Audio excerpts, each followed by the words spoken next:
Bonjour les incarnés, je suis le devin chinois blanc du livre des mutations, le Yi Jing. Bienvenue dans l'unité de l'humanité en portrait énergétique. Aujourd'hui, je commence une petite trilogie avec Simone de Beauvoir, Jean-Paul Sartre et Claude Lanzmann. Et Simone de Beauvoir avec l'énergie 20 regarder, dont on entend le nom, voir, regarder dans son nom.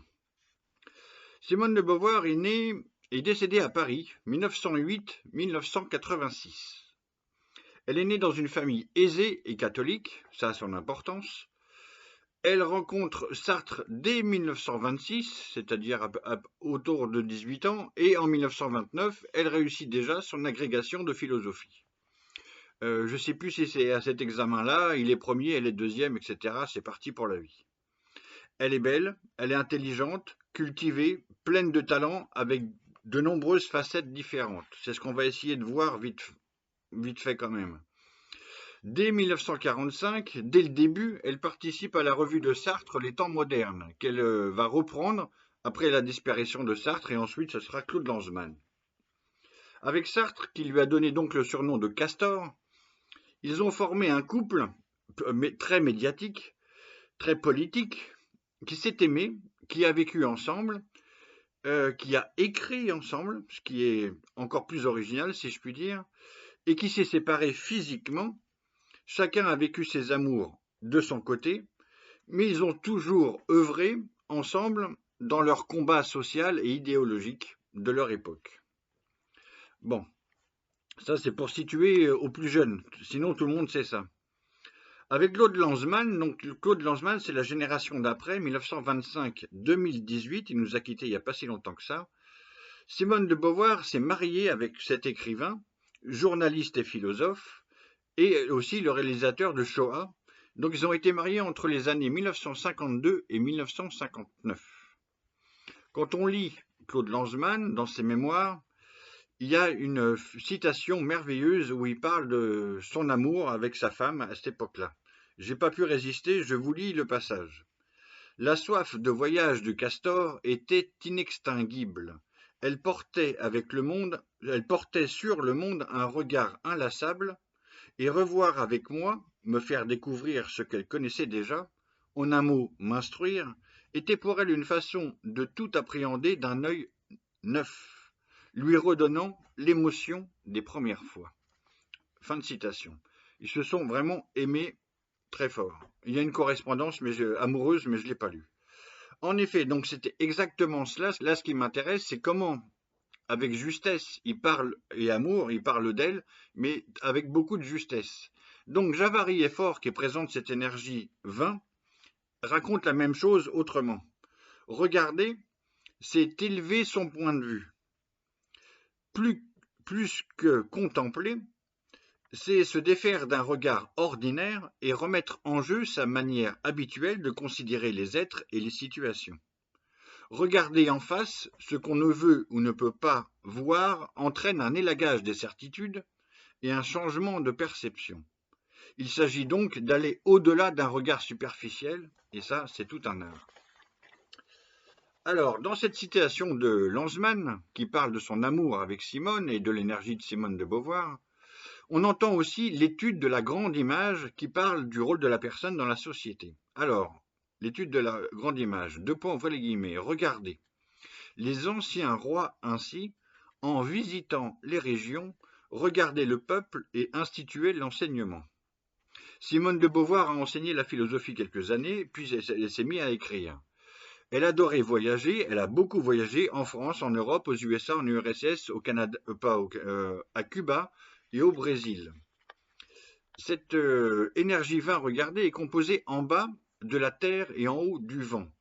La réunion de ces deux éléments produit l'image du vent qui circule et agit au-dessus de la terre. D'où le voyage et le regard renouvelé. Je vous montre brièvement le dessin des 6 traits, qui est très important pour comprendre cette énergie. On a ici le trigramme de la Terre en bas, l'élémentaire, et l'élément du vent en haut, les 3 traits avec les 2 yang en haut. Donc là, le dessin des 6 traits, c'est une figure qui représente un belvédère, exactement comme l'Arc de Triomphe à Paris. Je reprends le texte et on y vient, on y retourne. Alors, on est là. Je vous montre le dessin des 6 traits de cette énergie 20 regardez, en bas le trigramme de la Terre et en haut le vent. Le dessin des 6 traits représente un belvédère comme l'arc de triomphe, en haut duquel on peut montrer pour voir d'en haut, observer Paris différemment, changer son regard, plonger son regard dans les 12 avenues et s'offrir toutes les perspectives possibles. Très bien. Donc là, j'arrive à l'étude de l'idéogramme Guan, G-U-A-N, qui nomme cette énergie 20 regardez et qui possède 9 sens différents. Je vais vous nommer ces 9 sens, cette définition des 9 sens différents, en vous donnant différentes facettes qui parlent de Simone de Beauvoir. Alors, une, regarder au loin, observer d'un lieu élevé.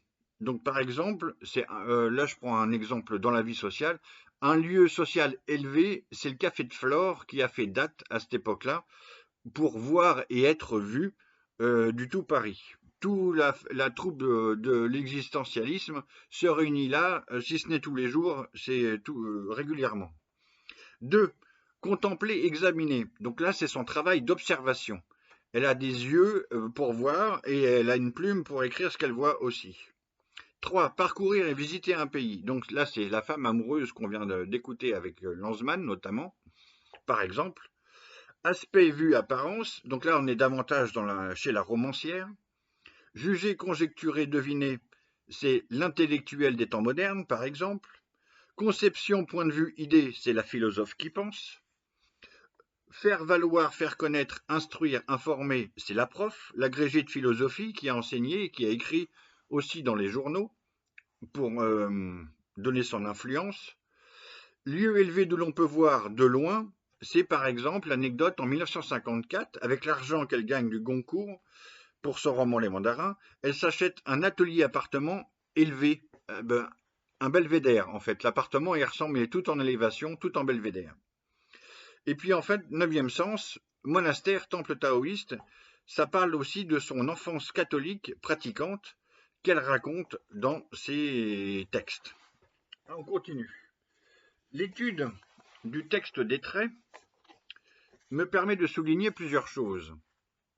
L'étude du texte des traits formule ici par exemple regarder sa vie et regarder la vie.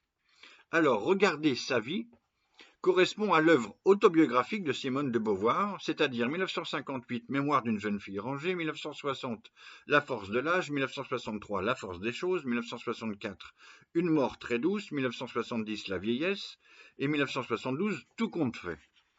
Et en 1980, à la mort de Sartre, elle lui rend hommage dans la cérémonie des adieux de 1981. Regarder la vie. Donc ça, on est encore dans l'étude du texte des traits. Correspond autant à la romancière et à la philosophe. Avec Sartre, elle est engagée dans la vie sociale et politique de son époque, le communisme notamment et l'existentialisme pour les idées. Par exemple, en 1954, la romancière écrit Les Mandarins, donc c'est le prix Goncourt 54 qui fait date, où elle interroge la révolution communiste et la réalité des camps en URSS. Il y a problème. Dans le texte des traits, le deuxième trait yin à la deuxième sentence formule profitable d'être tenace comme une femme. Donc là, le texte des traits, c'est la partie la plus divinatoire. Quand on sait la développer, ça correspond aux périodes de la vie de la personne. Là, j'ai pas le temps. J'ai pas le temps de faire tout ça. Je vous donne juste un impact, un passage. Cette phrase, profitable d'être tenace comme une femme, correspond à son essai philosophique et du féminisme du deuxième sexe de 1949. Avec la phrase clé, on ne naît pas femme, on le devient. Et il y a aussi, moins sympa, l'homme au long de l'histoire est le maître de la femme, l'esclave. Donc on est bien dans le discours féministe.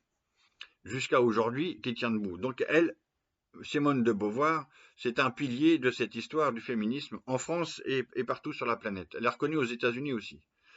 Voilà, je vous donne ma liste de devinettes des personnes qui vivent ou qui ont vécu dans cette énergie 20 regardez. Annie Ernaux, donc le prix Nobel récent, très influencée par Simone de Beauvoir, Lucia Caruso, Gabriel Isis, Dante, Pétrarque, Rabelais, Goethe, Chateaubriand, Hugo, Cézanne, Hokusai, Chitao, Albert Dürer, Goya, Picasso, Giacometti, Neruda, Yann Arthus Bertrand, Vincent Munier, Sting, Domenech. Je conclus par un petit quatrain divinatoire. 20. Beauvoir écrit la terre en vent qui vient. Simone regarde que tout est point de vue. Vue libre sur la vie libre sur la vue. Castor, on ne naît pas femme, on le devient. Namasté.